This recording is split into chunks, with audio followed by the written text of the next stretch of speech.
avisando ao pessoal, nós estamos... bom, agora talvez esteja até perto da hora, né? Que horas são? Engraçado, não tem hora aqui. São 2 para as 11. Nós vamos começar 18h05, porque entre 18 e 18h05 sempre chega muita gente. Então, nós vamos começar 18h05. Nós estamos aqui só num bate-papo antes. Quem quiser participar do bate-papo pode também falar. Alguém da plateia, fiquem à vontade. Nós vamos começar, vamos dizer, 18h05, porque entre 18 e 18h05 aparece muita gente. Eu sou o Ângelo Segrilo. Oi, pode falar, Egas.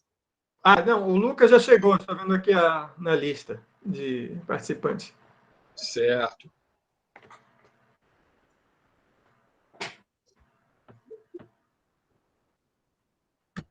Orion, agora você está preso aí no Japão, né? Não tem mais como viajar para outros lugares, né?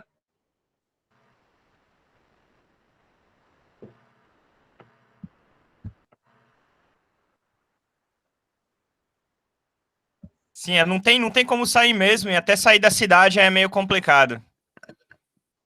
Eles ontem eles pararam de pedir quarentena para quem sai da cidade, né? Até anteontem.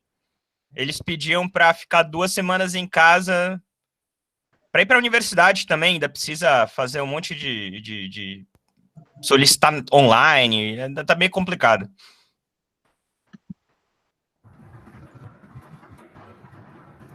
Por outro lado, nunca foi tão fácil dar palestra no Brasil, né? De fato. Agora é tudo online. Esse é o outro lado da coisa também. Nunca foi tão fácil participar de... César, você quer começar o negócio da gravação para dar uns 2, 3 minutos? Já comecei. Já começou? Ué, não precisa permissão, não? Quem é da organização não precisa de permissão, né? Não. Então, César, quando começar a gravar, você me avisa, que aí eu começo a palestra. Não, gravando já tá. Depois a gente corta esse trechinho inicial, mas já tá gravando. Tá, ok. Só uma pergunta, Francisco Queiroz é o professor Francisco Queiroz da USP, por acaso? Tudo bem, Ângelo? Sou eu, Egas, tudo bem? Olá, tudo bem? É o professor Francisco Queiroz da USP? Isso mesmo, Ângelo. Ô, Francisco, prazer estar aqui, grande. Professor Egas, e você? Prazer em tê-lo aqui. Temos aqui os professores Roxiá, da Letras China, da USP, o professor Francisco Queiroz, meu colega do Departamento de História, professor Orion Clautal, da Universidade de Tohoku. Um grande prazer vê-los todos. Prazer é meu também, Ângelo. Prazer. Nosso. Então, deixa eu ver a hora aqui, que no meu não está aparecendo. Então, acho que nós podemos começar, né? Então, eu vou... Primeiro, a regra, né? Quem já participou de Google Meet, eu vou pedir que, enquanto o palestrante estiver falando, todo mundo desative o seu microfone e a sua câmera, porque evita a microfonia enquanto ele estiver falando, né? Ele vai dar uma palestra por uns 40 minutos e depois nós vamos abrir para perguntas, né? Meu nome é Ângelo Segrilo, eu sou coordenador do Laboratório de Estudos da Ásia, do Departamento de História da USP, conjuntamente com o professor Peter Demand.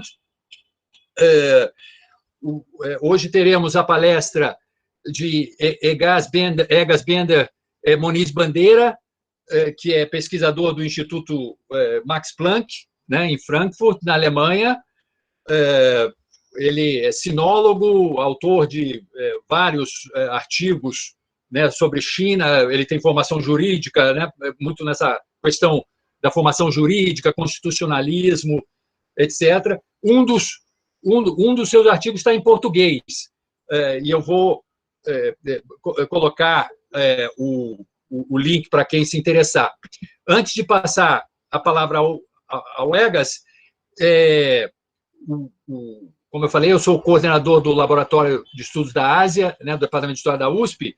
Se alguém tiver interesse em participar, nós temos duas atividades principais, né, que são palestras com especialistas, como a de hoje, que são abertas ao público em geral, e nós temos também os GTs, né, grupos de trabalho, ou seja, grupos de pesquisa. Nós temos 3 GTs. o grupo de Rússia e Ásia Central, GT Rússia e Ásia Central, GT Oriente Médio e Mundo Muçulmano e GT Ásia Geral, né, que é aquela Ásia mais tradicional, né, o sul da Ásia, o leste da Ásia, né, tudo que não é nem Ásia Central, nem Oriente Médio. Se alguém quiser participar, basta escrever para o e-mail do laboratório e nós mandaremos as instruções. Inclusive, nós temos um mailing que anuncia as atividades e vocês poderão participar.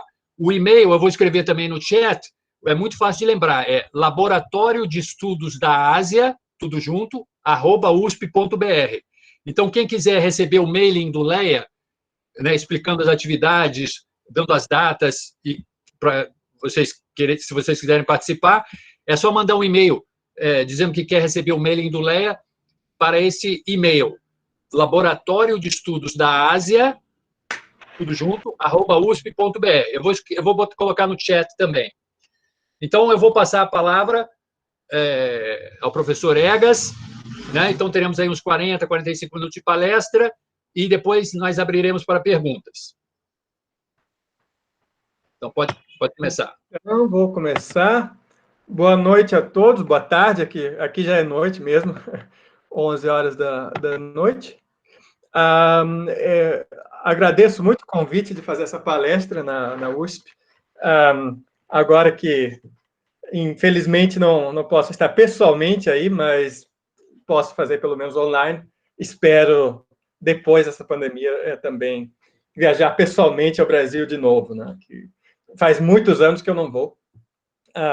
Eu cresci no Brasil, nasci no Brasil, cresci, mas depois fiz toda a minha formação acadêmica na Alemanha, a maior parte na Alemanha, e o meu doutorado em sinologia, estudos da China, da Ásia Oriental, em Heidelberg, na Alemanha, e no Japão, em Tohoku.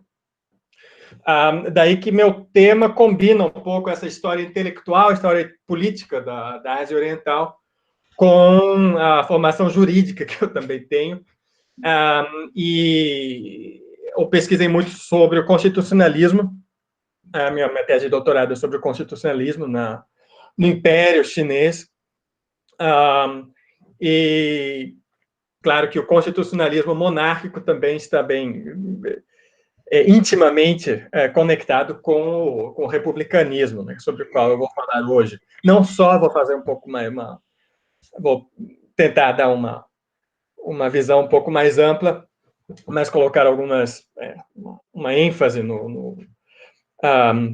nas ideias republicanas.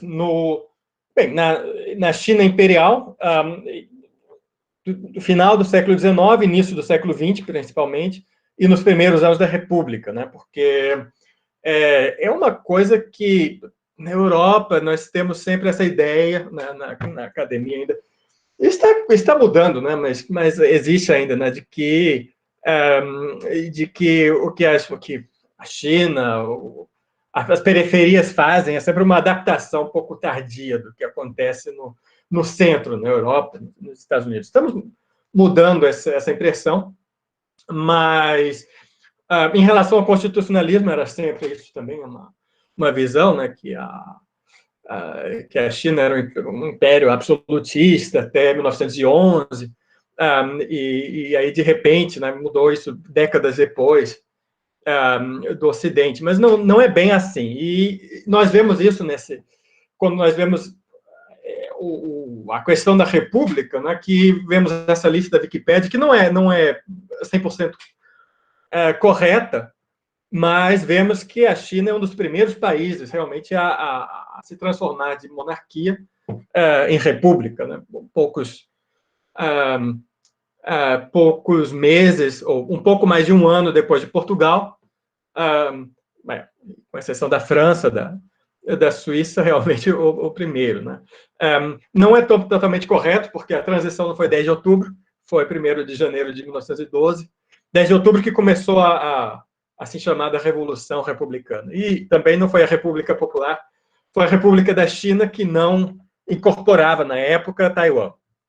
Mas, para dar uma impressão de como realmente, talvez é uma coisa surpreendente, pode ser surpreendente para alguém, para alguma gente, né, de que a China realmente de império, de monarquia, de milenar, se transformou em república de maneira bastante rápida e bem cedo também, comparado com outros países, né? Depois temos a União Soviética, né?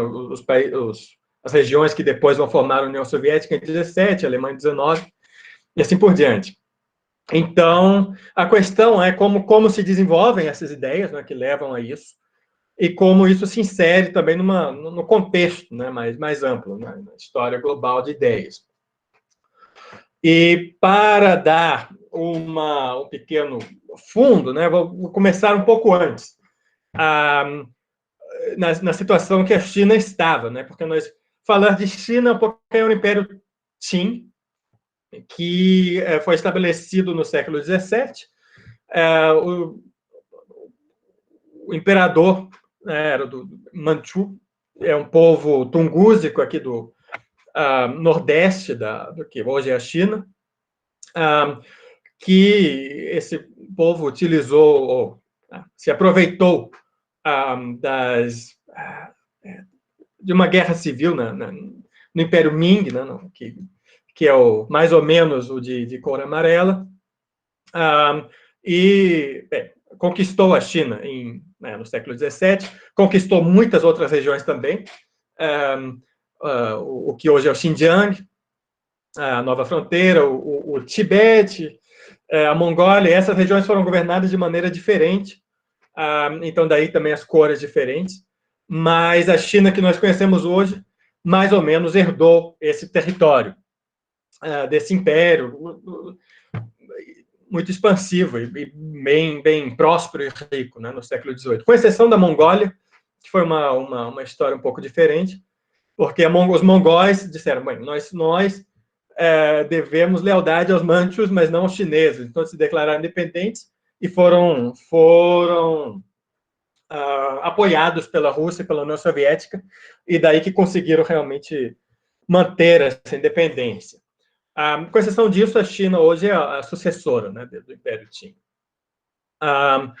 Mas esse império entrou em uma crise, em várias crises, né, a partir do final do século XVIII, né, por motivos internos, e a folha devia estar escrita externos, internos e externos, né, porque corrupção, problemas fiscais, e externos, economia também, porque sabe, né, do comércio do ópio, que levou a uma mudança completa da balança comercial, que encareceu a prata, o preço da prata, que era a moeda em que se pagava os impostos. Isso levou muitos camponeses à falência, né? Aí depois também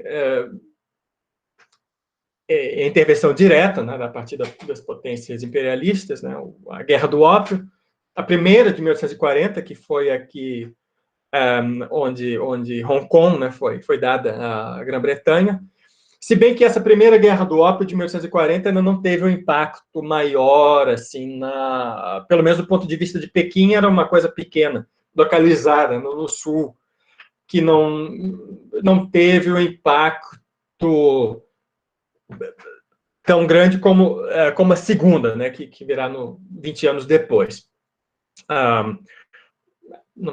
Acho que em Pequim, em 1940, não levaram muito a sério. Teve um pouco um impacto, sim, em termos de conhecimento do estrangeiro. E a Guerra Civil de Taiping, que foi a maior, mais sangrenta guerra civil da história da humanidade, que, infelizmente, fora da China, é pouco conhecida, mas é uma história que devia ser conhecida, né, pela importância global.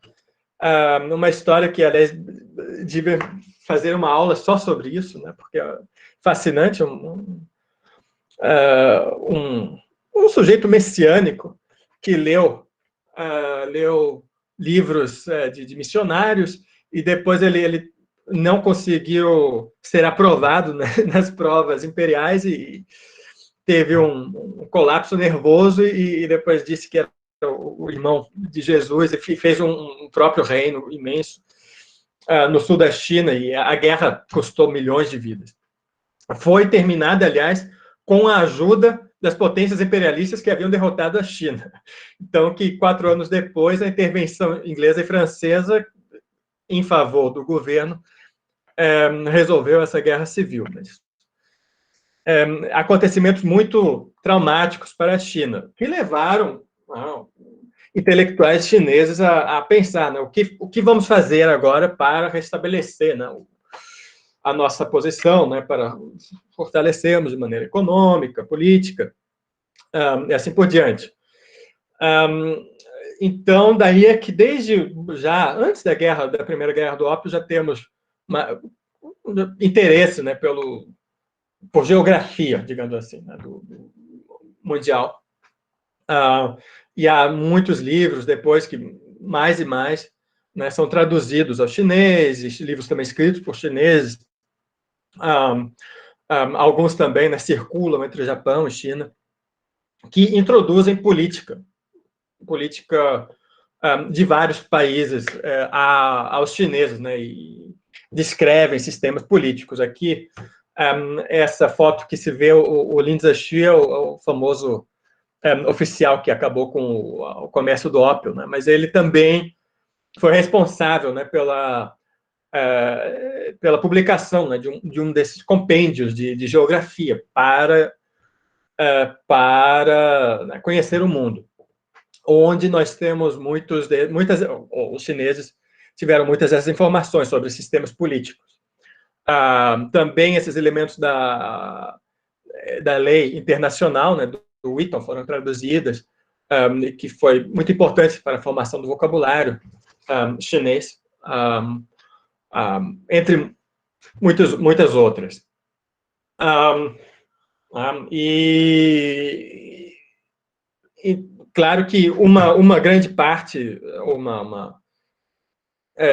parte importante, né, disso também introduz o sistema constitucional republicano dos Estados Unidos. Aliás, constitucional, principalmente dos Estados Unidos, a Constituição americana é traduzida umas 6 vezes até o final do século, porque Constituição, naquela época, não é tão...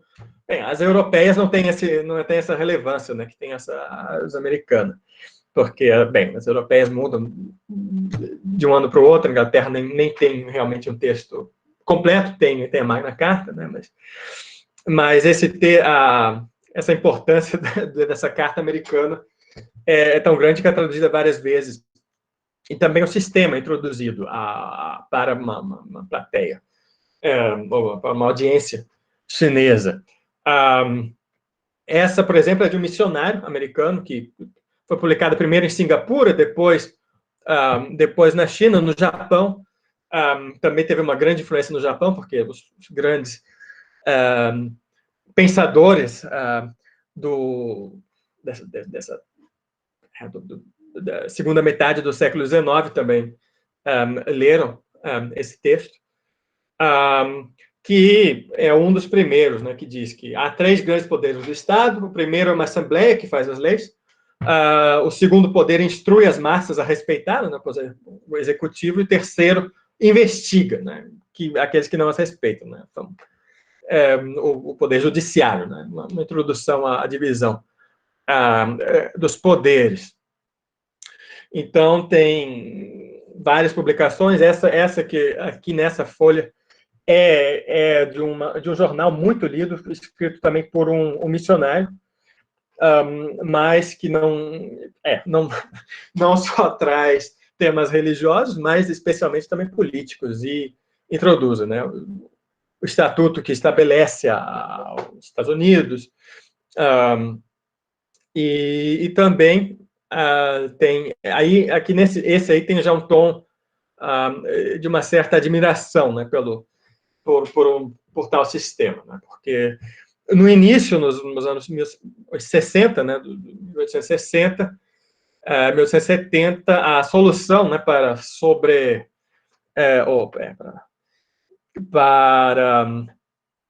fortalecer a China era mais uma solução tecnológica, né? Vamos importar tecnologia, canhões e assim por diante. Depois, nos anos 70, nos jornais primeiro, isso só passou a ser conhecido há pouco tempo, porque os jornais não eram muito levados a sério pela academia, isso está mudando, claro. Mas nos anos 70 que começa a ser debatido também o sistema político, e que há as primeiras propostas de reforma política, especialmente o parlamento, que seria uma espécie de de conexão entre o governo e o povo, né, para possibilitar para que o governo saiba o que o povo pensa, e também para aumentar a lealdade, né, entre o povo, não o nacionalismo. O parlamento seria um desses instrumentos. E isso continua aumentando nos anos 80, certamente com uma certa dificuldade ainda conceitual. Aqui nós temos, eu achei esse texto, né, que explica, né, que primeiro tem que explicar esse conceito de republicanismo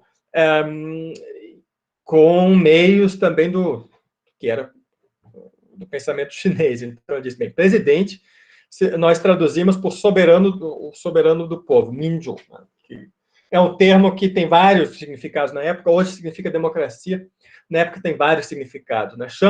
Chamá-lo de imperador é o tratamento de respeito, porque na época muitos chamavam o presidente dos Estados Unidos de imperador, mas é um tratamento de respeito, mas, na verdade, é uma diferença, né, entre o imperador da Rússia, da Áustria, da Alemanha, o rei da Inglaterra e o presidente dos Estados Unidos e da França, que aqui é transcrito para o chinês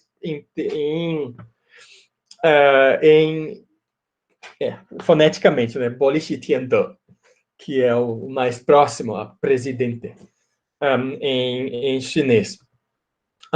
Daí que nós vemos que a partir desses anos 1880 que aumenta e especialmente 1890 que aumenta o uso dessas palavras em textos chineses e a relevância também, isso para o debate chinês. Nós aqui vemos, especialmente o início dos anos 1890, como esses termos que são associados à República, Minzhu e Gonghe, são dois termos um pouco difíceis, né, que tem vários significados, mas esses dois, na época, já podem denominar república. Começam a ter relevância no início dos anos 90. Tem um acontecimento... tem essa relevância nos anos 90. Só para explicar o conceito principal, há vários, claro que todo autor tem certas diferenças, mas normalmente é pensado, né, que esse Minzhu, a soberania popular, é um antagonista conceitual do Junju, né, da soberania monárquica, né, da monarquia constitucional. Então, muitas vezes nós temos uma diferença entre três sistemas, também nesses textos que eu mencionei, entre o governo absoluto, a autocracia, ou a monarquia constitucional, que seria a Inglaterra, onde temos um rei no executivo, e a parte democrática seria a parte constitucional, o parlamento. E a soberania popular, onde também o rei é eleito pelo povo e temos o presidente. Liang Qichao diz que também existe também uma democracia, vou falar daqui a um minuto, né, uma república ditatorial, né, uma ditadura popular, que ele considera ruim, mas de maneira geral são esses três sistemas, né, que são distinguidos, né, a autocracia, monarquia constitucional e a república. E como termo para a república, nós temos esse Minzhu, que hoje é a democracia, e temos o segundo termo, que é Gonghe, que também os dois têm precedentes na literatura clássica chinesa, e são reutilizados e são reformulados, né, com conteúdo moderno, nessa época também no Japão. E Gonghe tende a ter um conteúdo um pouco mais menos formal. Quer dizer, Gunhe, quando se fala em Gunhe, se fala mais na república em sentido de a coisa comum, né?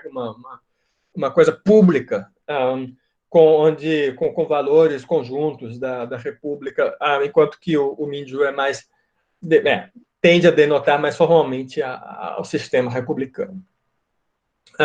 Hoje, a palavra Gunhe-guo, país de Gunhe, republicano, é a palavra normal para a República. A República Popular da China usa isso no seu nome. Então, em 94, 95, tem a primeira guerra contra o Japão, onde a China é derrotada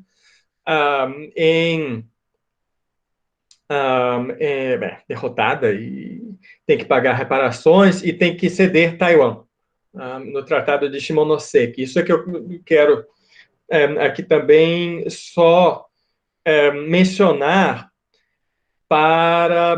como exemplo de que, apesar de que é um conceito relativamente ainda novo, é já uma coisa que nas elites políticas é bem debatida, bem discutida e já tem uma certa importância, né, entre as elites políticas. Por quê? Depois a Ilha Formosa é cedida ao Japão, e tem na ilha tem uma camada pequena de oficiais leais ao Império Qing, que resistem a isso e querem continuar sendo parte do Império Qing. Eu digo uma camada pequena porque, para a maior parte da população, o nacionalismo ainda não se tinha desenvolvido desse modo. Mas, esses oficiais, então, bolaram um plano. O que vamos fazer para continuar sendo parte do Império, né, chinês? Então, pensaram, bem, hoje em dia, né, nós temos que ir com o tempo. Né? Então, hoje em dia, precisamos de apoio internacional e apoio também de acordo com o que é o estado da arte. Então, eles resolveram declarar, muitos escrevem independência, mas, na verdade, declarar autonomia e declarar uma república que seria independente e que, assim, conseguiria o apoio das potências, especialmente dos Estados Unidos, para depois, com esse apoio, essa república se reincorporar ao Império Chinês. Com esse presidente aí, Tang Jin-sung, que se declarou presidente. Não funcionou esse plano, os Estados Unidos não reagiram, não deram o apoio esperado, e essa república demorou umas 2, 3 semanas. Né? Dizem que mas isso são documentos de anos depois, né, que eles estavam escrevendo uma Constituição. Não temos essa Constituição, não sei se é verdade ou não. E, na época, os políticos em Pequim acharam isso uma ideia bem absurda, assim, mas mostra que já essas elites também de locais, se bem que Taiwan já tinha elites que já debatiam nessas questões de modernização há algum tempo, né? Mas mostra que eles já conheciam esses debates, né, de sistemas políticos. Só uma pequena excursão, né? Taiwan foi ser parte do Império Japonês depois disso, e não faz mais parte do Império Qing depois de 1895. O que acontece é que em Pequim o governo não faz essas reformas até 1898, quando há uma pequena uma tentativa de reformas que são bem revolucionárias para a época, onde certos intelectuais, especialmente esse aqui, Kang Youwei, conseguem obter o apoio do imperador para fazer várias reformas. tem a proposta já de parlamentarismo, mas não entra nos decretos imperiais. Não tem isso. Mas outras reformas de educação, né, do sistema oficial, assim por diante, que são tão radicais que uma grande parte da corte se opõe e fazem um contragolpe contra Kang Youwei e esse segundo que está escrito aqui, Liang Qichao, que eu vi outro dia que não tem nada em português sobre ele, mas ele é um dos pensadores mais importantes, não só da China, do século XX. Então, esse movimento é terminado. Alguns desse grupo são executados. Esses dois, Kang Youwei e Liang Qichao, conseguem fugir para o Japão, com a ajuda da delegação da embaixada japonesa, e de lá continuam a escrever muita coisa, especialmente escrever em favor da monarquia constitucional, especialmente Liang Qichao. Primeiro, até 1902, ele é a favor da monarquia constitucional. Então, daí que vemos que muita coisa que depois, nos anos 1900, é publicada, e tem uma relevância imensa no debate chinês, é publicada a partir de Tóquio. Aliás, Liang Qichao é depois persona não grata, mas ele se torna um intelectual. Eu acho que tem uma foto dele depois. Vou mostrar esse aqui da direita. Ele se torna um intelectual que faz o plano constitucional em 1906. É o Ghostwriter, né? Ele faz o plano, mas não assume o nome, né? Porque o nome dele ainda é ingrato, né? Persona não grata na China. Os acontecimentos obrigam o governo chinês, alguns anos depois, a iniciar reformas. Exércitos estrangeiros invadem Pequim de novo, e o governo chinês decreta que vai fazer reformas. Então, nesse tempo, né, essa década de novas reformas governamentais.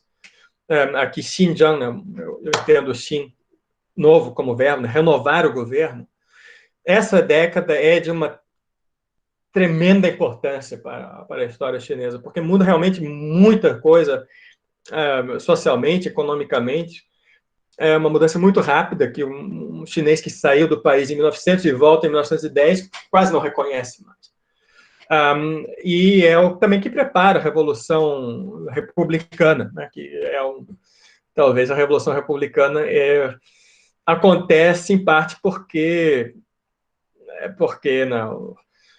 as instituições não sabem como se desenvolver, né? Não são totalmente reacionários, porque senão talvez conseguiriam manter, mas também, né, perdem o apoio de todos os lados, né, dos conservadores e também do campo das reformas. Então, nesse contexto, né, de que o governo quer reformas, é que entra um debate sobre qual é o sistema político, né, que a China precisa. Liang Qichao, ele muda depois. Ele depois de 1902, mais ou menos, ele disse que, na verdade, a China precisa de uma ditadura iluminada, né, um absolutismo. Eu traduzi aqui como ditadura, mas talvez absolutismo seria mais correto. E que seria uma espécie de rei iluminado que faria todas essas reformas, porque segundo o argumento dele, o povo chinês ainda não tem a educação, as virtudes necessárias para tal, né? Então, uma tentativa republicana, né, de Minju, significaria uma espécie de uma oclocracia, né, uma ditadura popular que traria as partes negativas do povo. Mas, bem, o governo mesmo se convence depois de que algumas reformas em sentido de monarquia constitucional são necessárias. E, do outro lado, temos revolucionários como Sun Yat-sen, esse que também passou muitos anos fora da China, na Inglaterra, no Hawaii, e que diz que a China precisa de uma república, que deve ser estabelecida não por meio de reformas, mas por meio de uma revolução. E o argumento dele também é um argumento que remete à tradição chinesa, que é uma coisa bem comum na época, que ele diz, bem, nós temos, né, esse conceito, que, quer dizer, nós temos essa harmonia pública comum. Então, a república é uma coisa de todas e de todos, então a nossa forma moderna de realizar isso seria uma revolução republicana. Ele consegue angariar muito apoio fora da China e depois volta, né, na época da Revolução Republicana. Interessantemente, também nesses debates da época, outros que remetem à tradição fazem isso também em relação a esse filósofo do século XVII, Huang Zongxi, também, que na época era monarquista, claro, não havia como não ser no século XVII, mas dizia, né, que a função do imperador é uma divisão de trabalho, né? Então, e as decisões deviam ser tomadas em consenso, né, pelas importantes famílias, e não só autocraticamente pelo imperador. Então, ele assim, um pouco uma figura que é comparada um pouco a Rousseau, e que é usada na época também, no início do século XX. E até hoje também a literatura sinológica também gosta dele, porque é um pensador bastante original. Então, para concluir, eu acho que eu ainda tenho uns 10 minutos, o que acontece é que o governo diz, olha, nós vamos seguir mais ou menos o modelo japonês, porque o Japão é um país que em pouco tempo, se tornou uma potência imperialista. Então, o Japão é um modelo de sucesso, né, de superar a agressão imperialista e se tornar também uma potência ao patamar das potências ocidentais. E, além disso, o Japão é próximo da gente, então nós podemos aprender mais. Não 100%, há muitas divergências também, mas, de modo geral, é uma relação extremamente importante. E isso se insere também no contexto mundial, que não se pode esquecer, e que também reflete também nisso tudo, né? Porque a Rússia, a Pérsia, a Turquia, o Império Otomano, na época, né? A China, o Marrocos, o Egito, todos esses lugares, mais ou menos no mesmo tempo, introduzem, decretam documentos constitucionais.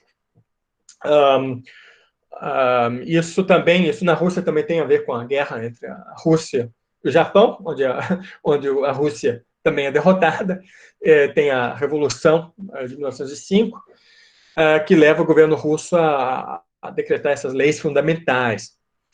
A Pérsia também é outro exemplo onde os intelectuais chineses sentem uma grande solidariedade, porque também dizem, eles também são um exemplo de um império, né, decadente, que está tentando voltar à sua força antiga, como o Império Otomano também.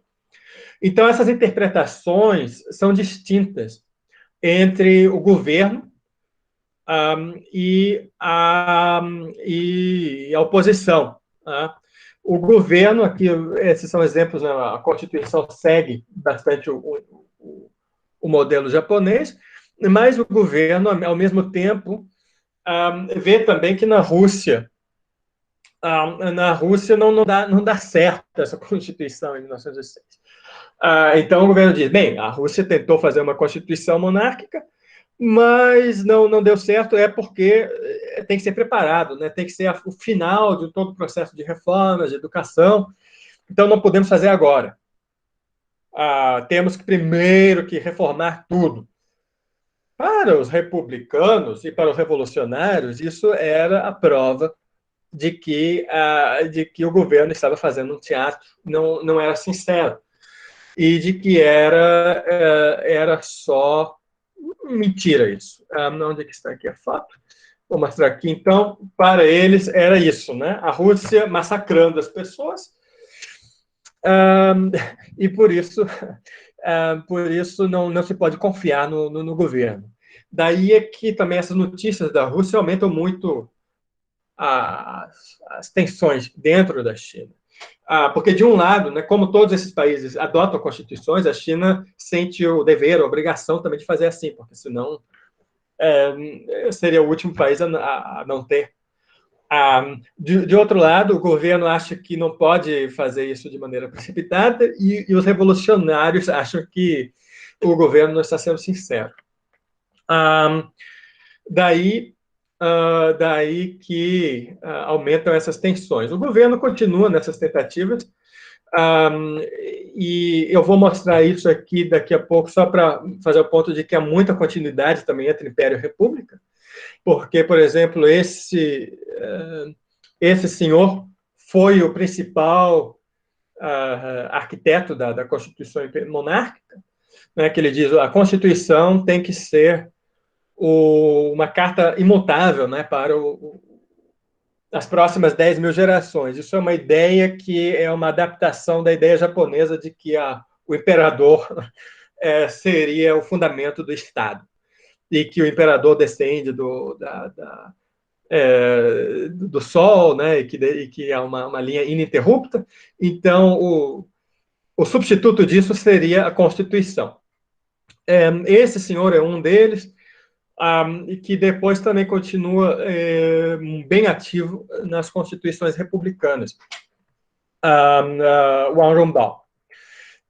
Temos também eleições já aqui antes da República. Isso aqui eu vi no arquivo, são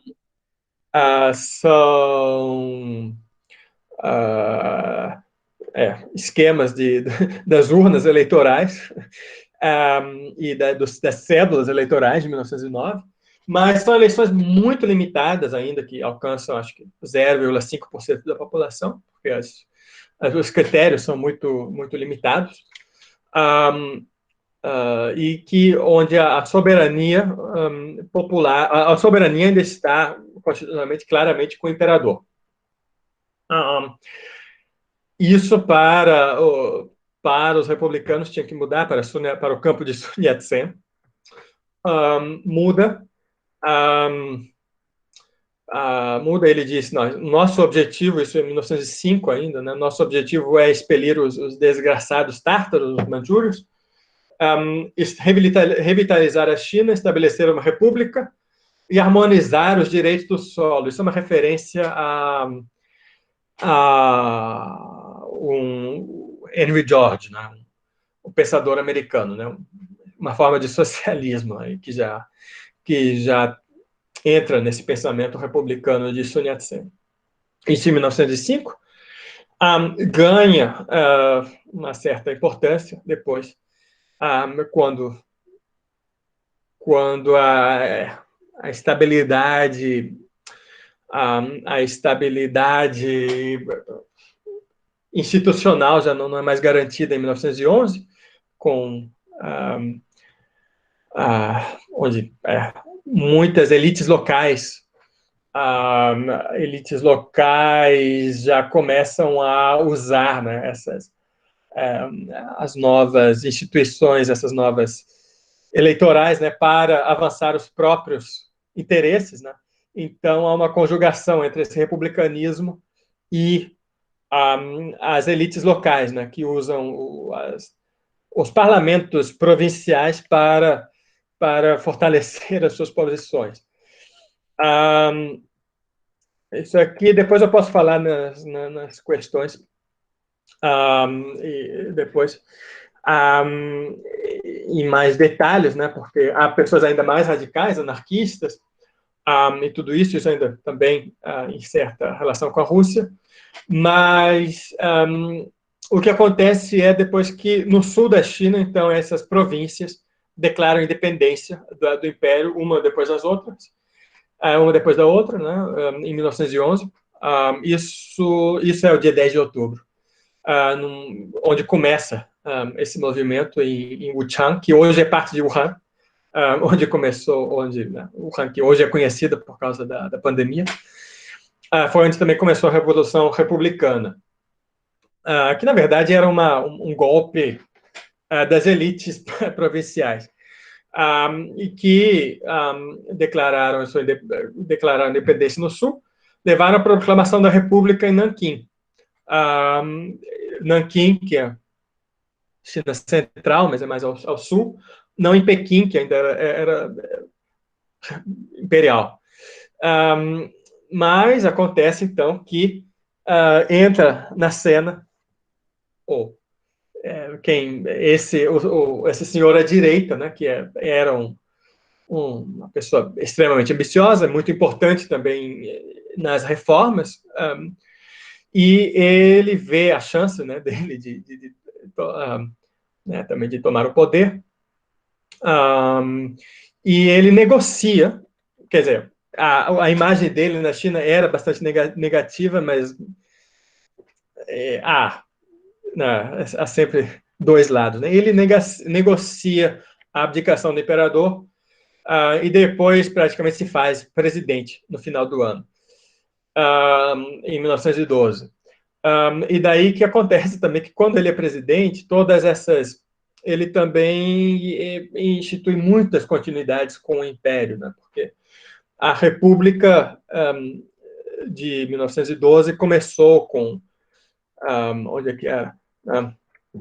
Mas dizendo que a soberania pertence a todos, começou com eleições, o parlamento é eleito em 1912, ele depois suspende o parlamento e institui depois uma espécie de Conselho de Estado, que é um primo do Conselho de Estado Imperial brasileiro. Posso falar outra vez sobre isso, que também entra aqui, é esse aqui, que é um Conselho de Estado que lhe é proposto, né, também por conselheiros, assessores japoneses, americanos também, não exatamente, americanos também, com certas diferenças, mas é um debate que há também, né, até que ponto, né, o Yuan Shikai usou, né, se aproveitou deles, ou a que ponto eles eram convencidos, mas chegou até o ponto de ele mesmo tentar se fazer imperador, em 1917, em 1916. Aliás, naquela época, ainda, especialmente muitos estrangeiros ainda pensavam que a China tinha essas tradições executivas, não tinha essas tradições legislativas, e por isso precisava de um homem forte. E que não poderia ser nunca uma república. Era um pensamento ainda bem comum,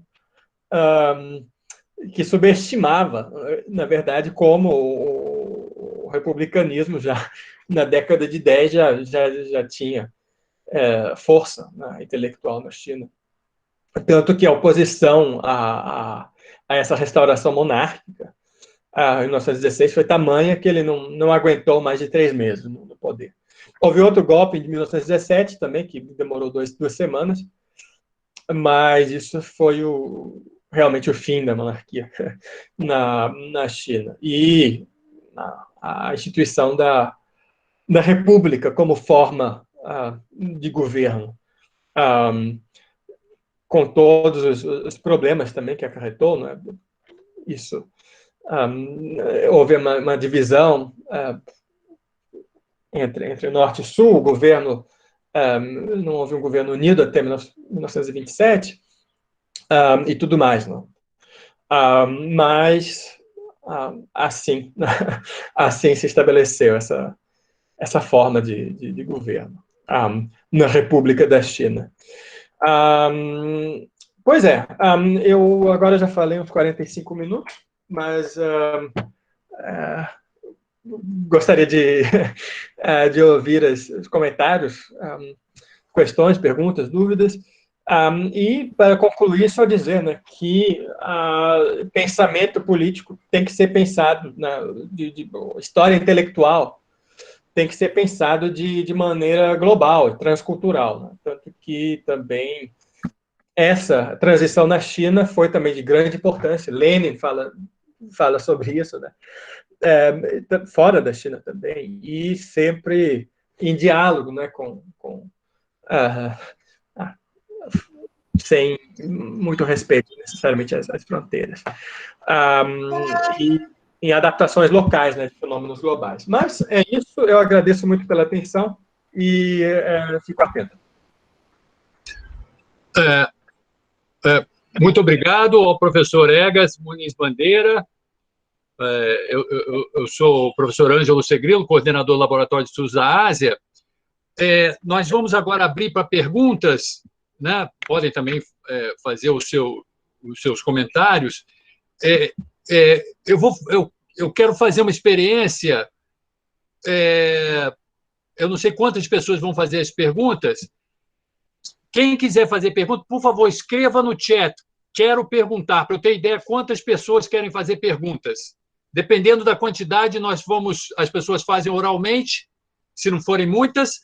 Agora, se forem muitas pessoas, a gente escreve as perguntas no chat.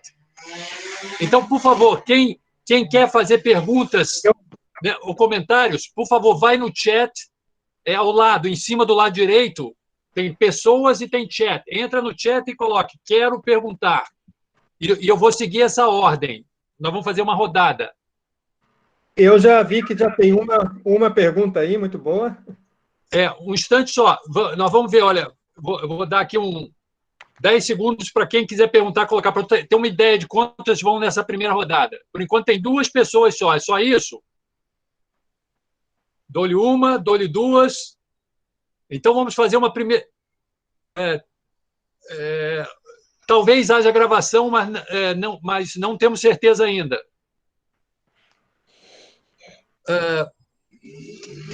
Ok. Tem 4 pessoas, né? Espera aí. 1, 2, 4 pessoas. 4 ou 5 pessoas. Então, vamos uma primeira rodada com essas 4 ou 5 pessoas. Egas, por favor, anote as perguntas. Sim. Olha, vou dizer quem são as pessoas. Olha, Kaique, Lucas, Ebenezer, Rafael Faustino e PH Grishek. Então, vamos lá. Kaique, você pode falar a sua pergunta? Temos 4 perguntas, primeira rodada. Quer falar ou quer que eu leia simplesmente aqui? Pode falar, Kaique. É interessante as pessoas se colocarem. Tem que tem que ativar o microfone, né? Eu acho que o Kaique não está conseguindo falar, mas está no chat a pergunta dele, né? Eu vou ler a pergunta dele. Eu registrei a pergunta dele. O que exatamente quer dizer a China tem uma tradição executiva forte, mas não ter uma tradição legislativa forte? Essa é a pergunta do Kaique. Lucas Ebenezer, ativa o seu microfone, é só rodar um pouco o cursor e ativar o microfone, que aí você pode falar. O microfone é a câmera. Mexe um pouquinho o cursor, que embaixo aparece um microfone e uma câmera. É só clicar nela que você consegue falar. Oi. Pode falar. Olá. Eu tava escrevendo aqui, então eu vou... Espera aí só um instante, eu vou ler a pergunta aqui, tá? Até onde eu escrevi e depois eu continuo. Mas é o seguinte, né? No século XIX, né, com a presença cada vez maior de potências ocidentais na China, de acordo com o Jonathan Spencer, aconteceu um movimento de jovens chineses que estudaram em universidades fora do país, né, e trouxeram algumas ideias influenciadas por filósofos políticos, né, demais ideólogos também, quanto a alguns modelos, né, políticos, de governo e tudo mais. Aí eu gostaria de saber em que grau isso influencia, né, a China no sentido de adotar uma tradição, um modelo mais republicano, mais futuramente, né, pelo menos nessas pessoas que o professor citou. Ok. Rafael Faustino, pode falar a sua pergunta? É só você ativar o seu microfone e pode perguntar. Sim, boa noite. Obrigado pela apresentação, professor. E queria saber, na sua visão, assim, como que esse passado que você contou para a gente, que é muito interessante, né, e tem diferentes influências aí, como que, tentando fazer uma continuidade com relação, né, ao período mais recente da China, que você acha que influenciou, talvez, né, a estabilidade que teve o regime, né, comunista até os dias atuais, e se, na sua visão, esse regime atual ele é visto de uma forma... A gente sabe, né, que é um partido, enfim, de controle forte, mas ele é visto de forma, talvez, constitucional ou de uma forma realmente como poder supremo, né? Como que todas essas mudanças que você contou carregaram o imaginário e a consciência, se é que é possível resumir dessa forma, né, chinesa até os dias de hoje? Ok? E PH Grishek, eu não entendi direito se quer fazer uma pergunta. Se você quiser fazer uma pergunta, ative o microfone, que está no chat. PH Grishek. Sim, professor. A minha pergunta é se a Revolução Taiping ela tinha alguma chance mais ou menos real de dar certo. Ok. Isso. Egas, pegou bem as 4 perguntas? Sim, okay. Eu vi que ainda tem outra, mas não sei se... tem outra no chat. Está baixando o chat. Tá, vamos deixar para a segunda rodada. Sim, vamos deixar para a segunda rodada, então.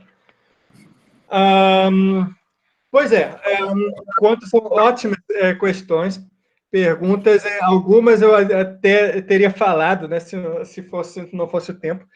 Eu posso voltar aqui à apresentação. Eu vou voltar aqui à apresentação para falar. Primeira pergunta, o que quer dizer tradição executiva? Isso não sou eu que digo, né? Isso foi esse senhor que disse, o John Goodnow, que chegou na China em 1912. Onde é que está ele? Ele chegou na China em 1912. Esse aqui é a caricatura dele. E como assessor do Yuan Shikai, né, que se tornou presidente no final do ano. E ele dizia que o importante, né, seria a China ter um líder executivo forte, porque tinha a tradição do imperador, e não importava tanto se esse era imperador ou era presidente. E nesse ponto, ele também, não era só ele que dizia isso. Por exemplo, o colega japonês, Ariga Nagao, dele, também dizia também, né? Eu penso que é uma questão superficial se é estabelecido um sistema monárquico ou um sistema republicano, né? O que importa é ter um sujeito forte no topo. Era um pensamento bastante comum, também especialmente entre estrangeiros, que talvez tinham uma visão orientalista também na época. Mas o Yuan Shikai, né, se aproveitou também disso, né, para fortalecer a própria posição política. E para depois se coroar imperador. Claro que, na verdade, essa coisa é exagerada, porque o poder do imperador nunca era tão absoluto, né, como as pessoas pensam. Né? E especialmente nessas últimas décadas do Império Qing, o governo central era bastante fraco, especialmente depois também do fim da guerra, da Revolução Taiping, que deu muitos poderes aos líderes locais, né, que se aproveitaram dessa fraqueza do governo central. Então, isso também é uma coisa que aumentou as tensões, né? Porque para fazer as reformas, o governo central dizia, bem, nós temos que aumentar os nossos poderes, que em tese são absolutos, mas na prática não são tão absolutos assim. Mas é isso que espantou muita gente, né? Que como de repente, né, a China estabeleceu um republicanismo em 1912, e Goodnow argumentou dessa maneira. É isso que ele queria dizer, né? Quanto à pergunta do Lucas, a importância foi muito grande, sim, dos estudantes chineses no exterior. Temos estudantes chineses em muitos países, claro, na Europa, nos Estados Unidos, mas especialmente no Japão. Temos milhares, um monte de estudantes que vão para o Japão nessa década. O número aumenta impressionantemente. Muitos deles voltam para trabalhar, por exemplo, nessas novas instituições chinesas, né, nas novas no órgão constitucional, mas muitos também se radicalizam no Japão, né? Eles tocam ao centro, onde também temos um pan-asianismo, né? Temos estudantes da Índia que vão lá, das Filipinas, os próprios japoneses, onde então tem um solo, né? onde um monte de ideologias, de pensamentos, de vertentes de pensamentos se desenvolvem. Então, muitos também, né, lá se tornam revolucionários. E isso é uma coisa que o governo chinês vê também, claramente, e o próprio governo japonês vê isso também, e tenta limitar um pouco até o número de... Assim, sem muito sucesso, mas eles pensam, né, como é que nós podemos fazer para acabar com essa tendência. Mas esse intercâmbio, né, de conhecimento por intermédio dos estudantes entre o Japão e a China é de suma importância, sem dúvida. E muita gente que estudou no Japão. Vemos aqui também, por exemplo, essa foto que eu tinha aqui. Essas são as pessoas o Conselho Constitucional, né, do início da República. Todos já eram importantes no final do Império, né? Essa é uma continuidade. E muitos deles, aqui tem 2 japoneses, né, que foram contratados, né, do Japão, mas outros também estudaram no Japão e voltaram para a China e aplicaram os conhecimentos deles lá.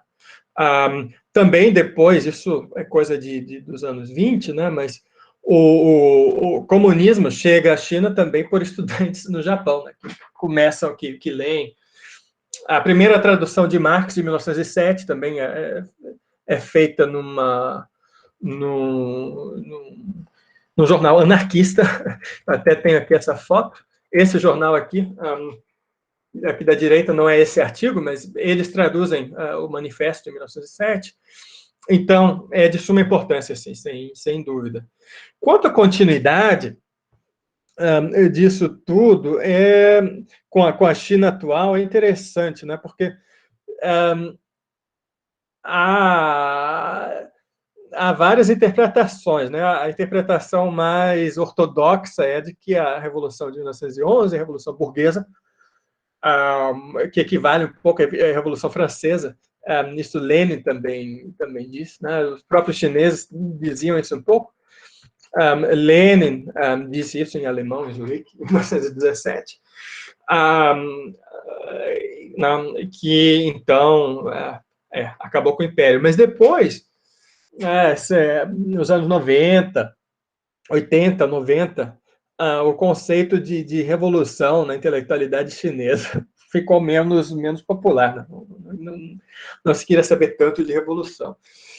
E há um intelectual bem interessante que foi silenciado, foi censurado, acho que ainda está vivo, deve ter uns 90 anos, e é um eixo do Cantão, mas bem heterodoxo, e que, por isso, depois nunca mais foi publicado na China. Mas ele disse uma vez, nos anos 90, que as reformas da República Popular da China são, na verdade, a continuação das reformas de 1905, dessa renovação do governo dos anos 1900.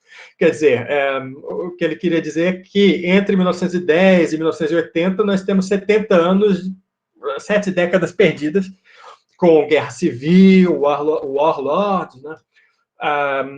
Ocupação japonesa, depois a Revolução Cultural e todas essas catástrofes dos anos maoístas.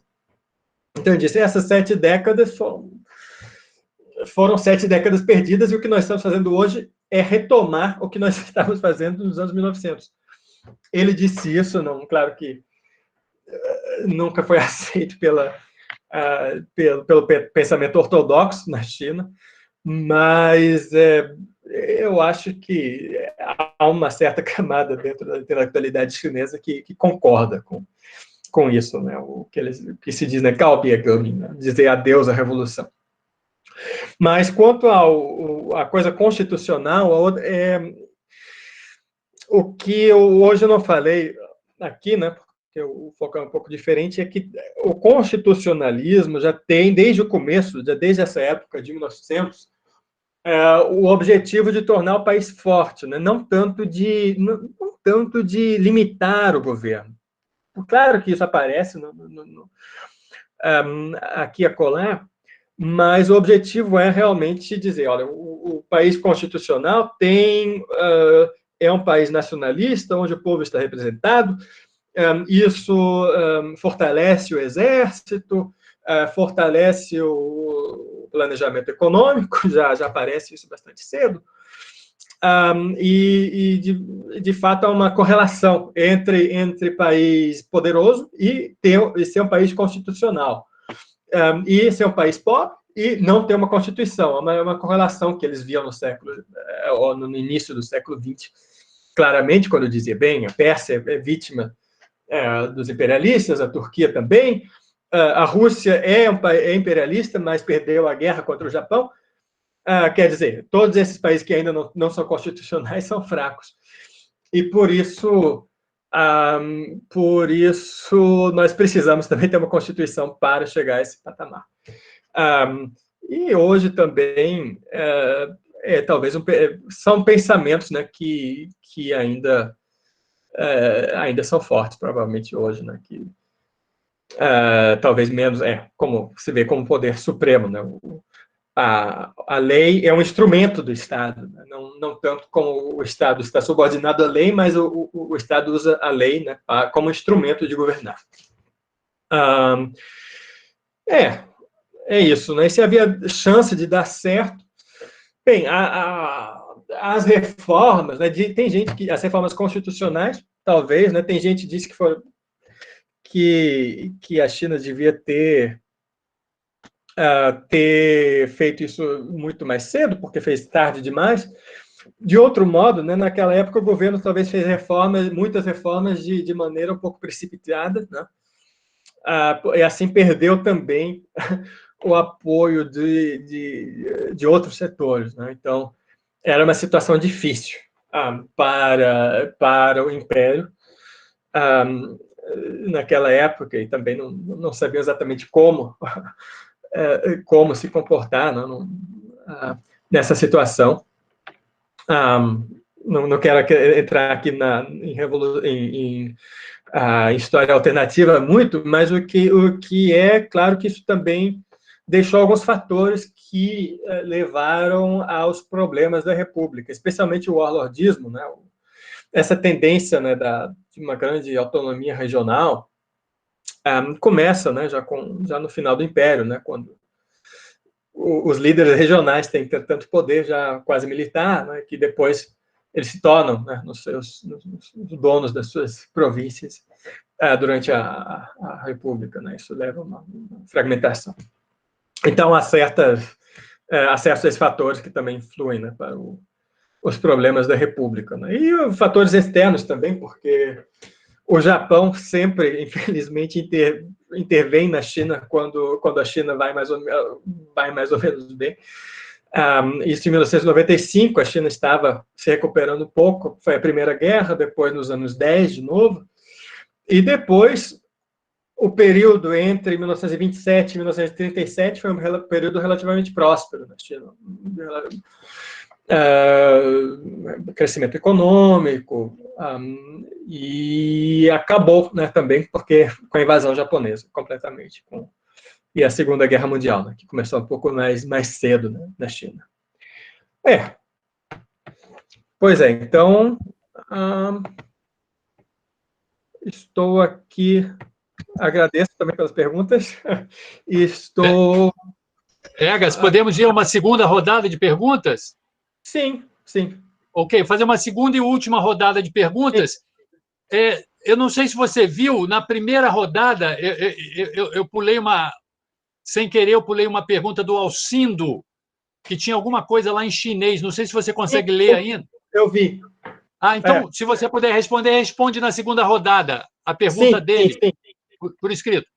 Então, nós vamos fazer uma última rodada de perguntas. Por favor, quem quiser perguntar, coloque no chat ao lado. Do lado tem ali as pessoas e o chat. É só clicar no chat e colocar quero perguntar.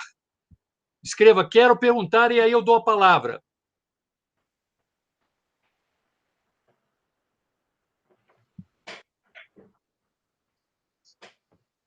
Tem 2 pessoas. Mais alguém? Dou-lhe uma, dou-lhe 2. Mais alguém? Então, vamos lá. Mais 2 perguntas. Professor Francisco Queiroz e depois a Vitória Nogueira. Professor Francisco Queiroz, pode ligar o microfone, ativar para fazer a pergunta? Sim, estão ouvindo? Ângelo? Sim. Tá. Professor Egas, eu achei muito interessante a palestra, eu tenho interesse, sou aprendiz, né, tenho curiosidades, são antigas sobre a China, embora não tenha me dedicado ainda a estudar, mas sou um grande curioso. E eu acho que a minha questão tem um fundo talvez parecido com a questão do Rafael.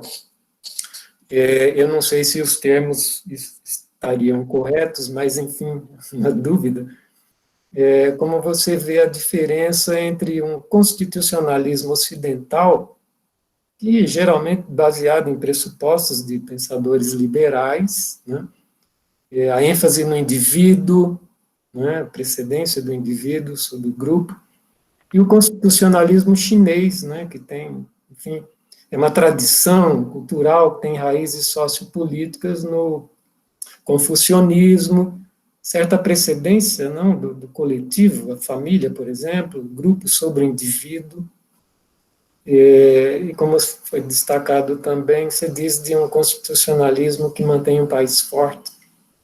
E até hoje, no Ocidente, a China é vista como uma ditadura, mídia em geral no Brasil, quer dizer, em alguma medida, ela adota, então, ou passou a adotar instituições políticas do Ocidente, como o próprio constitucionalismo, e o Ocidente, por sua vez, dando talvez um passo além, que pode ser uma coisa equivocada, se a gente olhar para a história de longa duração da China, o Ocidente gostaria de ver a China como uma democracia, né? Que é algo de que se ressente, parece que os países do Ocidente, se a gente olhar a mídia brasileira em geral, né, trata a China como uma ditadura. Quer dizer, como é que você vê essa diferença, esse constitucionalismo que é diferente dos pressupostos liberais que o Ocidente adota?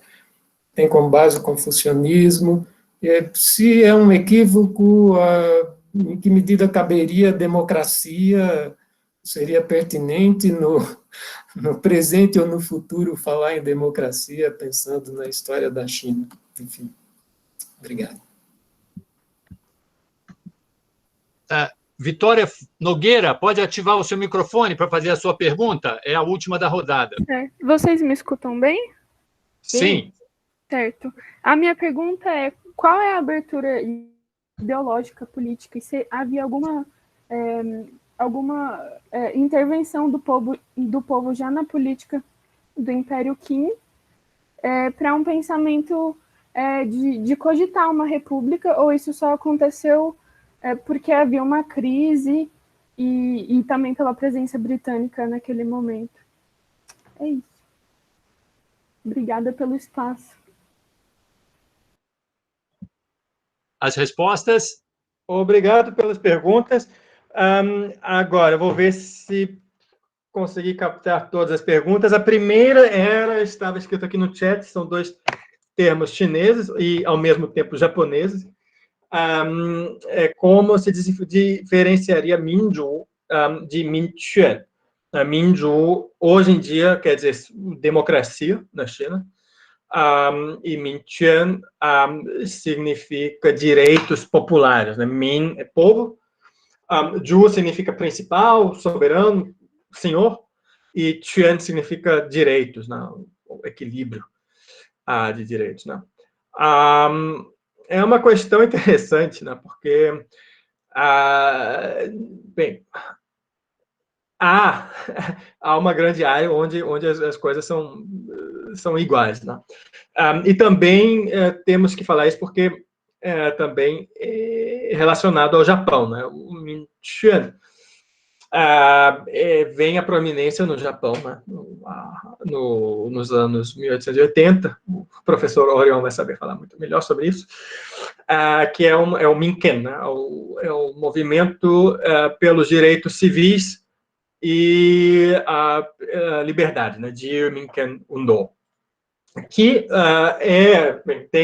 tem como elementos um legislativo eleito, né, eleições, mas mais do que isso também, né, a revisão, né, essa é uma plataforma que abrange muitas coisas, né, a revisão dos tratados, né, com as potências, questões de impostos, né, e direitos civis, né, isso é o Minken. E o Minju é mais específico, república. Né? E aí há 3 ou 4 significados ainda nesse período, no século XIX, porque quer dizer ou república no sentido de não monarquia, né? Como eu estava falando aqui, isso é que dá o nome, isso se vê hoje em Taiwan, porque o nome oficial da República da China é Zhonghua Minguo, quer dizer, República da China, Minguo não é Gonghe, quer dizer, é país popular, literalmente. Isso, eu acho que é uma abreviação, né, de Minjuguo, país democrático, país republicano, a República da China. Enquanto que a República Popular usa outra palavra para república, em chinês. E isso, bem, e tem o sentido original, que é o sentido do senhor sobre o povo, né, que é o presidente, ou o imperador, ou quem quer que seja, e depois é que a relação, né, muda, e depois significa que o próprio povo se torna o senhor, daí que vem o sentido de democracia. Mas tem um conteúdo parecido, claro, que com direitos civis. Quanto à segunda questão que apareceu no chat, se ainda há continuidades com Taiwan de hoje, a Constituição que se fez na época, há certas continuidades, sim e não, porque mudou muito, né? E também o sistema político mudou um pouco, mas na época foi Sun Yat-sen, né, que inventou um sistema de 5 poderes, não de 3, então ele fez uma própria filosofia com 5 poderes, e ele incorporou um 4º poder, que seria o poder de controle sobre os outros 3, uma espécie de corregedoria, e um 5º poder, que é o poder dos exames, né, das provas, dos concursos, digamos, o poder dos concursos públicos. E esse tem uma organização própria, mas na época eles disseram, bem, a China hoje ainda não está a essa altura, nós temos que ir em fases, né? A primeira fase é uma fase de ditadura militar, a segunda fase é uma ditadura, uma tutelagem, como eles chamavam, e a terceira é democrática. E depois que o governo conseguiu reunificar a China nos anos 20, 1927, foi inaugurada a segunda fase, e depois da Segunda Guerra Mundial foi inaugurada a terceira fase, né, que não, na China nunca começou a Guerra Civil com o Partido Comunista, e lá não chegou a ser exercido, né? Mas essa terceira fase é a Constituição que depois foi aplicada em Taiwan, mas é complicado porque houve a guerra, houve claro que a lei de guerra, e depois mudaram, adaptaram muita coisa. Mas essa ideia, né, essa ideologia de 5 poderes ainda existe, e eu ouvi falar agora mesmo, essa semana, de que o governo em Taiwan está querendo abolir o quarto e o quinto poder. E está querendo trabalhar com o modelo comum, né, de 3 poderes. A terceira pergunta... A terceira pergunta era, né, sobre confucianismo, democracia, valores liberais. É complicado, não é? Porque eu não sei, eu acho que até mesmo no Ocidente, a Constituição não é sempre só uma questão de valores liberais, ou pelo menos no século XIX tem um livro muito interessante, né, que argumenta isso, que mesmo no século XIX a Constituição tinha muitos objetivos né, que iam muito além disso. E muitas vezes a Constituição é uma reação também na Europa, né, a contrapressões. Então é uma negociação, mas não é a revolução que faz a Constituição, mas muitas vezes é o próprio monarca, né, que reage e dá uma Constituição. Mas, realmente, nesses países onde havia essas crises existenciais, esse elemento foi né, de fortalecer o país, foi muito forte. Então, estou agora coeditando um livro sobre o parlamentarismo, que é uma questão muito parecida, onde também argumentamos, né, que tanto na Rússia como na China, a questão o parlamento foi visto mais como um parlamento burocrático, né, como uma espécie, uma instituição burocrática para fortalecer os objetivos do Estado. Mas, sim, também é uma sociedade diversa. Eu não sei, quanto ao confucianismo, eu não sei, né, porque isso, nos anos 1900, era muito importante ainda, né? Eu acho que a Constituição entra um pouco quando os clássicos confucianos perdem o poder de legitimação, um pouco da mesma forma que entra na história europeia também quando a religião cristã perde a sua força, né, de legitimação. Então precisa de um documento legal. Entra então também na China, mas no final do Império ainda é necessário argumentar de maneira confuciana. Depois há um tempo na República onde tenta-se destruir tudo que é confuciano, até também recentemente, depois na República Popular, mas depois, hoje, está se tentando recuperar nessas tradições. Então há também tendências distintas, né, puxando em direções distintas, né, especialmente quando hoje, né, o valor maior é a estabilidade, o confucianismo volta a ter uma importância, né, ideológica maior, porque o confucianismo é utilizado, né, para esse fim. Pois é, e então, quanto a... isso no final do Império, cogitar essa república, é um debate, né? Entra relativamente tarde no debate. O que entra mais cedo é o parlamento, primeiro. Isso já dos anos 70, já. Isso se vê nos jornais, que também é uma instituição nova, e que tem uma certa influência inglesa também.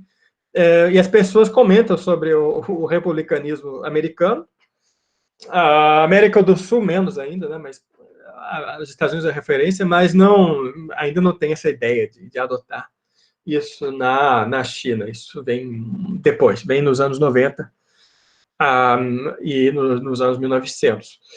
E aí sim que é difícil saber o grau, né, de penetração popular, mas tem muitos intelectuais que aderem a isso, especialmente na diáspora, nessa elite de intelectuais, estudantes no exterior. Tem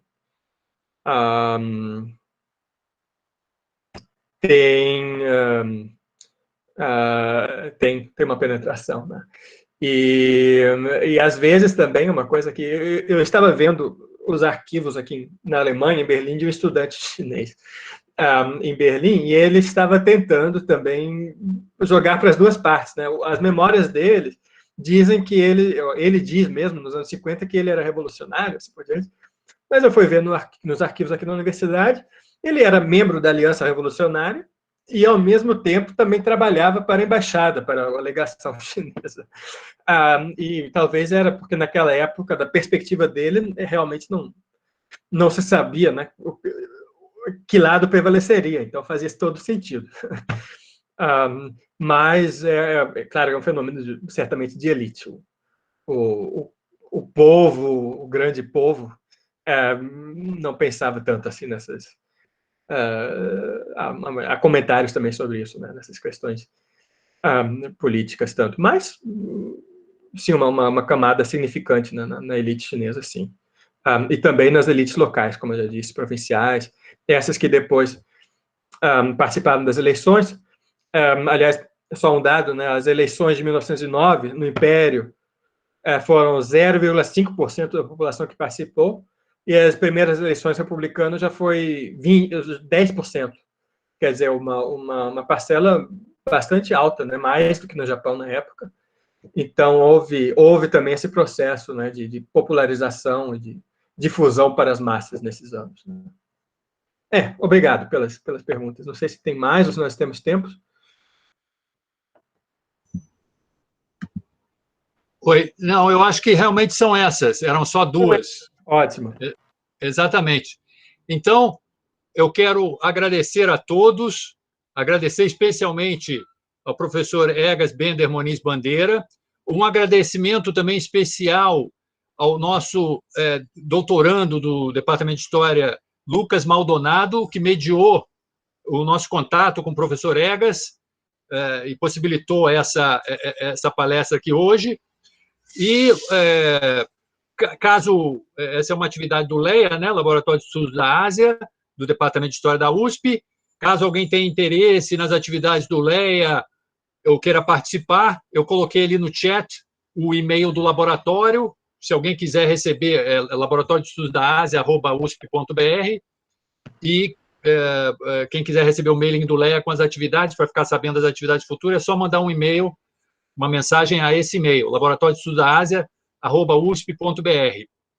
Então, muito obrigado a todos, especialmente ao professor Egas Bender Moniz Bandeira, obrigado a todos que estiveram aqui, aos professores que vieram de todas as partes do mundo, inclusive do Japão, o professor Orion Clautal, a professora Roxia, o professor Francisco Queiroz. Então, até uma próxima atividade. Um grande abraço a todos. Tchau. Muito obrigado a todos.